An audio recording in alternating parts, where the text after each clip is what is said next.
I am on a low buy. I'm also on a low buy. I am going 1000% on a low buy. I am on a low buy. Apparently, this is what a low buy looks like. Hey there, Julia here, and I just want to start off this video by saying thank you so much for 5,000 subscribers. I appreciate every single one of you so much. I really do feel like I have so many lovely people in my corner cheering me on, nerding out. And yeah, be sure to subscribe and join us if you haven't already. Today we're going to be talking about my low buy and how that's going. So just a quick overview. I started my low buy at the beginning of the year. This mostly revolved around watching purchases when it came to fountain pens, ink, stationery, in general. And the reason that I wanted to do this was to be more intentional and not have my collection expand too quickly. And I wanted to avoid overwhelm. And I am saving for Stationery Fest, which is in August in New York City. Very excited about attending that. I want to be well stacked for that event. I want to attend workshops, get some nib work done, maybe pick up some of the exclusives for the event. So I decided that for this low buy, I was only going to purchase things with affiliate credit, with Etsy sales, which if you didn't know, I do sell stickers on Etsy, and just by selling the pens that I already have or trading them in some way. So the pens I'm going to show today are the ones that I've purchased for Q1, so January, February, March. And I hope that this is just some fun pen inspiration, maybe ones to add to your own wish list. And I'm gonna try to go in order of acquisition here. Okay, so right off the bat, I was already saving my affiliate credits and things for the white Estie. I knew it was coming out. I didn't know when. So these first few, I was very nervous to pull any kind of triggers on. I was very gun shy, if you will. And so it had to be a good deal or very special because I was saving for the white Estie and I wasn't sure how much it was going to cost. But anyway, this is the first pen that I grabbed this year, and it is the Pilot Vanishing Point in matte green. And this is the Taiwanese 30th anniversary pen. It is in a medium, which I'm not entirely happy with. If you saw my currently inked, I think that was in March, maybe February, I can't remember, but I replaced the nib with the black nib that I have from a different Vanishing Point because that one's a fine. But I think I do plan on doing something fun with this nib, maybe at Stationery Fest, because there will be some nib meisters there. But yeah, it's super pretty. Love the matte finish, and I'm always gonna be just in love with the convenience of a Vanishing Point. Okay, the next pen I picked up, I wasn't expecting to pick up, but I got it during the Atlas Stationers Experienced Pen Sale. And this is a sale that they put on, I think on a monthly basis over on their Discord. It's kind of like a live auction in a way. It's a little bit chaotic, but it's super fun. So any pens, inks, things like that have been returned and are resellable, they kind of go down this list and you can claim different pens, and they're usually marked down quite a bit. So I ended up picking this one up, and this is the Nahvalur Horizon. I cannot remember the colorway, but I will put it on the screen. But this is a really pretty piston filler pen, and it has a very cool, like, dark, I don't even want to say it's black, it's like a dark bronze coated nib. And I actually have not used this yet because it has a broad nib and I'm not super into the broad nibs, but I do plan on getting some nib work done on this at the Stationery Fest. Not sure which grind I want to get on it quite yet, but I do really love all the color variations in here. There's a lot of different colors that could be a good match in here. So you have the creamy browns, the greens, the teals, just some of my favorite writing colors, I think, in here. I really like this one. Okay, and then the next one I acquired was a gift from my husband, and this is the Esterbrook Rocky Top, and I just think that this is just so pretty. Love the colors here. The shop that he got it from only carried medium nibs, and so the nib that was on here is actually with Gina from Custom Nib Studio. She's doing a journaler nib for me, and so right now I just have another Yovo fine nib on here. It's so pretty.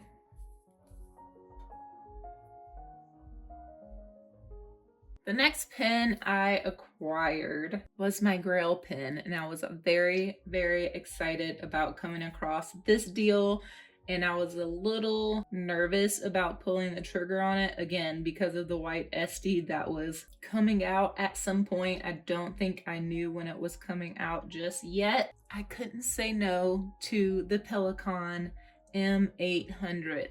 And I am just still really jazzed up about having this pen in my collection. It's such a classic. And the body, this is actually a totally different body than what I purchased it with. If you didn't know, Pelikan did decide to change their bodies to just straight up opaque. And I didn't think it was gonna bother me as much as it did. So once I got this pen, I thought it was amazing. I inked it up with Ferris Wheel Press, Spruce County Post, I wanna say. And it was like just this amazing match, and I was super happy with it, but the body was just not sitting well with me. So my local vintage pen, modern pen guy, Joel, which I've mentioned a few times on the channel, happened to have a transparent body for a green and black Pelikan M800. So straight up just let me switch out the body. So everything else is the modern Pelikan. The only thing that I changed out was the body. So this is the transparent body, and I'm not sure if that will pick up on camera or not, but you can see the ink levels in between the stripes, which I really like. I enjoy being able to see my ink levels. This is the Pelikan M800 in green and black. Okay, the next pen that I picked up was the Waterman Marron, and this is in marine amber. I had the black and gold colorway of this pen on my wish list for quite a while at Atlas, and it was in stock for a good long time, but again, we were waiting on a specific pen to be released, and I didn't want to knock out all of my accumulated credit, and I may have sold something at this point, I don't remember, but this came back in stock. I think at one point I was ready to buy the black and gold one, and it was sold out. So I was like, okay, well, I will put on email notifications and just wait till it comes back, and maybe I'll be in a place to buy it, maybe not. But after a while, it did come back, and this color was also back in stock too. And I was just going back and forth, and just decided to get this colorway, mostly because I just thought it was a good match for Ancient Copper, which is probably not a great way to decide on a colorway, but that's what I did. So I got this marine amber Waterman Marron, and I'm really glad that I did because I really enjoy it. It's just a really fun pen. I really love when something special is happening with the nib, and yeah, I just think this is a really great pen. Right now I have it inked up. Let's see. I had it inked up with Birmingham Penco ceramic kiln for a while, but I wasn't really feeling that combination as much, so I ended up inking it up with Diamine Walnut, and I've been enjoying that a lot better. The next one I picked up was the Narwhal. I thought they were calling themselves Nahvalur. This definitely says Narwhal. I'm so confused. This is a new pin, but it says Narwhal. I don't know what's happening with them anymore, but this is the Nahvalur Narwhal Original Plus. So this is a vac filler pin, and I got this with, I think, a fine nib, but I had another Nahvalur pin that I had a Waverly grind put on by Kirk Spear of Pin Realm, and so I just switched out that nib with this nib, sold the other Nahvalur, and so this Original Plus has a Waverly nib on it, so you can see it kind of like swoops up, and that's been really fun to write with. I had it inked up last month and really enjoyed it, and it's just really pretty. I enjoy that it is really sparkly, but the sparkles are super subtle, so it's not like crazy bling happening. It's just really subtle. Okay, and then finally, the white Estie released, and it was less than what I had saved up for, quite a bit less, so that was great. And so I got the button fill. This is called a blind cap, where you unscrew this back section, but it's a button fill, so you put the pen in the ink and then you pump this. I'm not going to do it now because this is inked, but I was so happy to finally get this pen, and I got it with an extra fine flex nib. And really the only reason I got the extra fine flex nib was because I didn't have a Yovo nib in that size yet. And right now I'm just trying to collect all the Yovo nibs, like the major Yovo nib sizes, in gold plated and silver, so I can just switch the nibs around how I want. So that is that. The white Estie. It is called Winter White. It's not called the white Estie. It's an Esterbrook Estie in Winter White. And then I got another Estie. I got another Estie soon after. They posted on their Instagram of these two prototypes. It was like a very pretty yellow-orange mimosa colorway, and then this chiseled gray or chiseled stone, like gray Estie. And so I ended up just going with this one. It took me quite a while to decide because I really love them both, but didn't have the budget for both. So I went with this one, and I really love it. And this one is inked right now. It has a medium nib on it.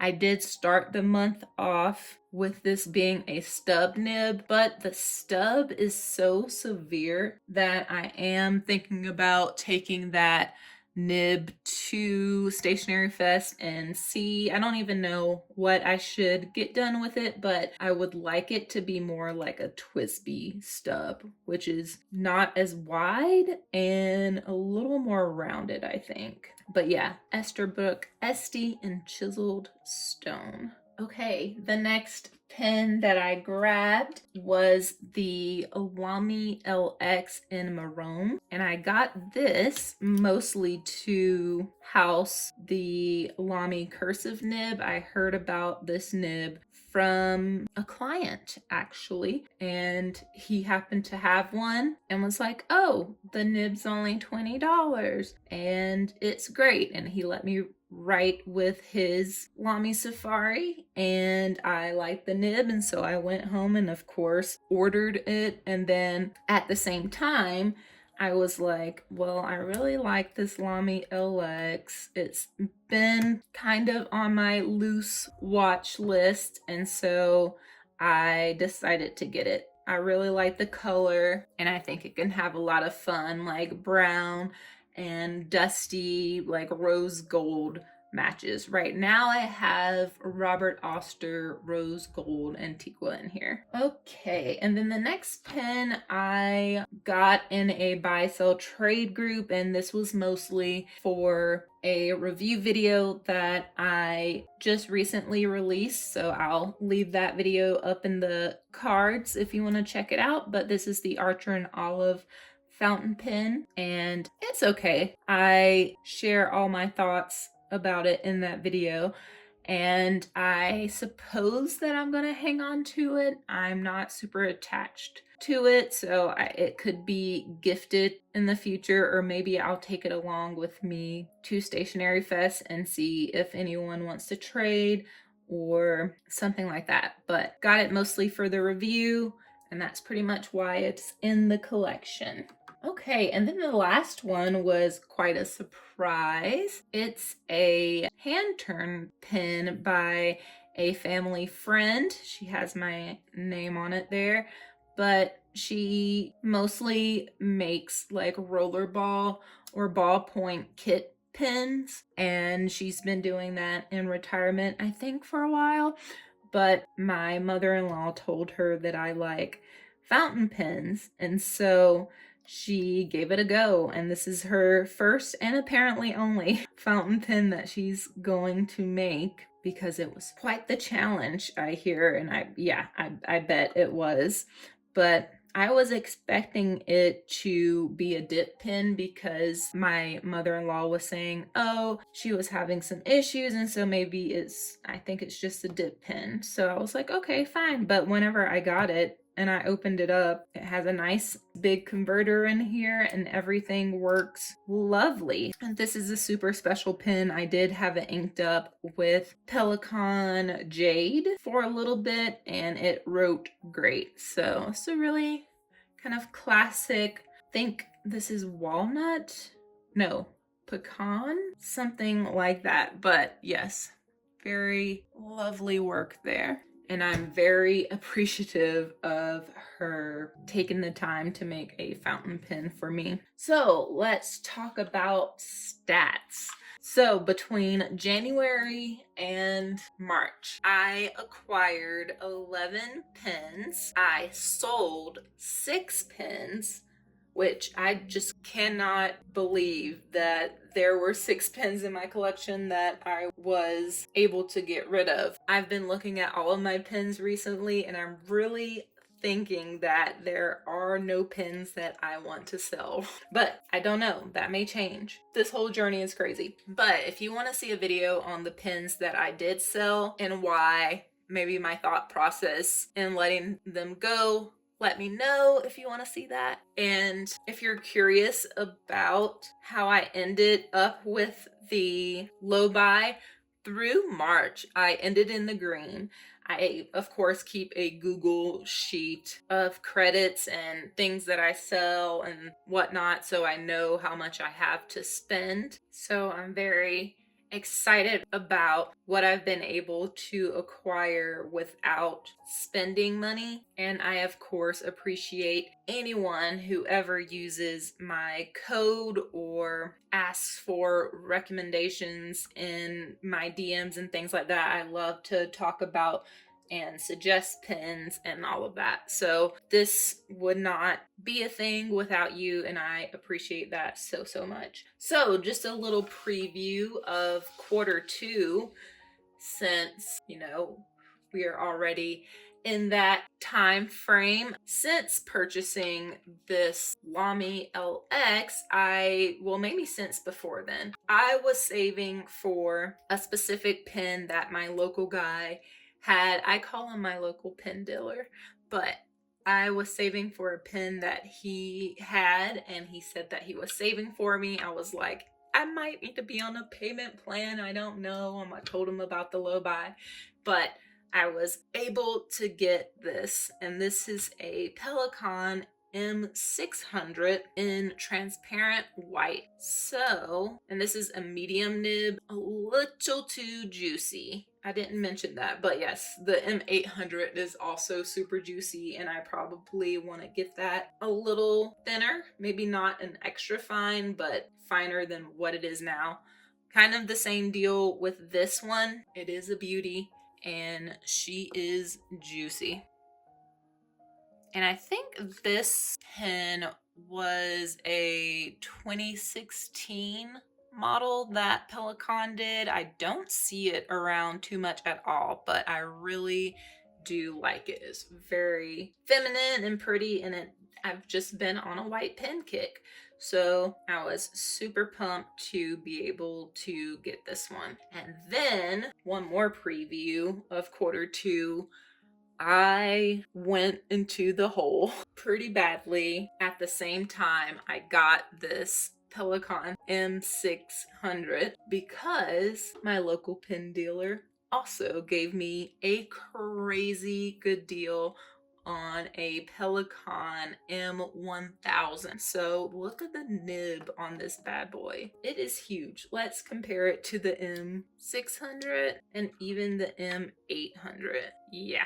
This is a monster nib, and it is so juicy. Like, it's insanity. And it's a medium nib, but it like writes like a double broad or something. It's crazy. And I think I'm gonna keep it a medium with the juiciness, because on the reverse side it kind of writes like a cursive italic. So I, for some reason, kind of dig it. So yeah, this is my cute little Pelikan collection. So who even knew? Who even knew? Like, we thought we were just getting the M800 like grail pen, and then I was like, oh, I'll get one of these. Like, who? Just, I love them.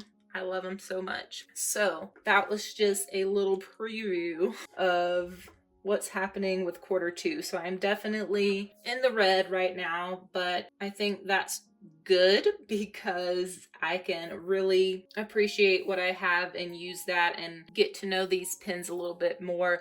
The only plans I have for more pens is the TWSBI Cafe that's coming out, but after that I am locking it down until Stationery Fest, especially after looking through the vendors again and the workshops. And yeah, I'm just gonna have to like lock it down. But yeah, that is the update on my low buy situation. Thank you if you've used my code again. You're fueling content for the channel, quite literally. Let me know if you'd like any in-depth information on any of these pens down in the comments. I should have a full fountain pen collection video coming soon, so you will see these bad boys again. But until then, I will catch you all in the next one. Thanks so much for watching.